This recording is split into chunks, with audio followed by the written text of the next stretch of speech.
నమస్తే, welcome to editor analysis.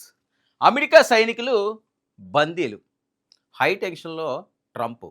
Operation roaring lion, Israel చిక్కుకుందా? Netanyahu mystery ఏంటి? ప్రపంచం ఇప్పుడు ఒక మహాయుద్ధం అంచున నిలబడిందండి. అగ్రరాజ్యం అమెరికా వ్యూహాలు రోజు రోజుకి తలకిందులు అవుతున్నాయా అన్నది జరుగుతున్న ప్రచారం. మరి ఇజ్రాయెల్ గగనతలంపై ఇరాన్ విధ్వంసం వెనుక మాస్టర్ నైన్ వ్లాదిమిర్ పుతినా? 173 మంది అమెరికన్ డెల్టా ఫోర్స్ కమాండర్లు ఇరాన్ సైన్యానికి చిక్కడం వెనుక ఉన్న అంతర్జాతీయ కుట్ర ఏంటి? అంతకంటే భయంకరమైన ప్రశ్న, ఇజ్రాయెల్ ప్రధాని బెంజమిన్ నెతన్యాహు అసలు క్షేమంగా ఉన్నారా? ఇది జరుగుతున్న ప్రచారం. మరి ఇరాన్ హైపర్సోనిక్ మిసైల్ దాడిలో నెతన్యాహు శకం ముగిసిందని జరుగుతున్న ప్రచారంలో నిజమెంత? మరి సోషల్ మీడియాలో వైరల్ అవుతున్న ఆయన వీడియోలు ఒరిజినలా లేక ఏఐ సృష్టించిన మాయాజాలమా? నిన్నటి వరకు ఇరాన్ను నామరూపాలు లేకుండా చేస్తామన్న అమెరికా ఎందుకు గొంతు సవరించుకుంటుంది? మరి ప్రపంచంలోనే అత్యంత ప్రమాదకరమైన డెల్టా ఫోర్స్ కమాండర్లు బందీలుగా చిక్కడంతో పెంటగన్ వణికిపోతుందా? మరి ట్రంప్ పఠిస్తున్న శాంతి మంత్రం వెనుక పుతిన్తో చేస్తున్న రహస్య బేరసారాలు కూడా ఉన్నాయా? ఒకప్పుడు ఉక్రెయిన్ అడ్డు పెట్టుకుని రష్యాను ఊపిరాడకుండా చేసిన నాటోకు ఇప్పుడు అదే సీన్ రివర్స్ అవుతుందా? మరి ఇరాన్ నెలకు 100 బాలిస్టిక్ మిసైల్స్ తయారు చేస్తుంటే అమెరికా కేవలం 30 మిసైళ్లు మాత్రమే తయారు చేయగల స్థితికి పడిపోయిందా? మరి చైనా దగ్గర ఉన్న రేర్ ఎర్త్ మినరల్స్ ఎగుమతి ఆపేయడంతో అమెరికా ఆయుధాగారం ఖాళీ అయిపోతుందా అన్నది కూడా జరుగుతున్న ప్రచారం. మరి దక్షిణ కొరియా నుంచి తెచ్చుకున్న ఇంటరప్టర్లు ఇరాన్ మిసైల్ వర్షం ముందు ఏ పాటివి అన్న ప్రశ్న తలెత్తుతుంది. అసలు సస్పెన్స్ టెల్ అవివ్లోని ఒక రహస్య అపార్ట్మెంట్లో దాగి ఉంది అని. మరి మొసాద్ చీఫ్ డేవిడ్ బర్నేతో నెతన్యాహు భేటీ అయిన భవనంపై ఇరాన్ హైపర్సోనిక్ క్షిపణులు విడుచుకుపడ్డాయా? ఇది ప్రశ్న. మరి మార్చి 7 నుంచి నెతన్యాహు ప్రజల ముందుకు రాకపోవడం, ప్రెస్ నోట్ ఇవ్వకపోవడం వెనుక అసలు అర్థం ఏంటి? ట్రంప్ పంపిన యుద్ధ వ్యూహకర్తల బృందం జాయింట్ మీటింగ్లో పాల్గొనకుండానే అమెరికాకు ఎందుకు తిరిగి వెళ్ళిపోయింది? మరి నెతన్యాహు అందుబాటులో లేరన్న నిజాన్ని ట్రంప్కు కూడా తెలియనివ్వడం లేదా? చాలా అనుమానాలు. మరి నెతన్యాహు సోదరుడు ఇద్దో నెతన్యాహు తన ఇంట్లోనే క్షిపణి దాడిలో చనిపోవడం దేనికి సంకేతం?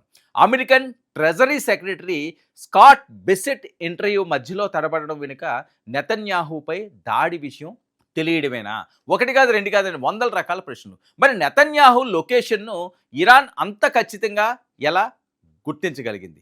టెల్ అవీవ్లోని ఒక అపార్ట్మెంట్లో జరుగుతున్న రహస్య భేటీ వివరాలు ఇరాన్కు ఎవరు చేరవేశారు?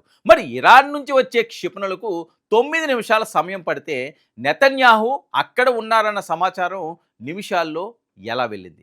మరి ఇజ్రాయెల్లో ఉన్న 2 లక్షల మంది రష్యన్ మాట్లాడే యూదుల్లో ఎవరైనా పుతిన్కు ఇన్ఫార్మల్గా మారారా అన్న ప్రశ్న కూడా తలెత్తుంది. లేక అగ్రరాజ్యం గూఢచారి సంస్థ సిఐఏనే ఇదంతా నడిపిస్తుందా? మరి సుప్రీం లీడర్ ఖమేనీ మరణించిన ఇరాన్ ఆటో పైలట్ మోడ్లో 7 జోన్లుగా విడిపోయి ఇప్పుడు యుద్ధం చేస్తుంది. కానీ ఇజ్రాయెల్ పరిస్థితి మాత్రం ప్రశ్నార్థకంగా రోజు రోజుకి మారుతుంది.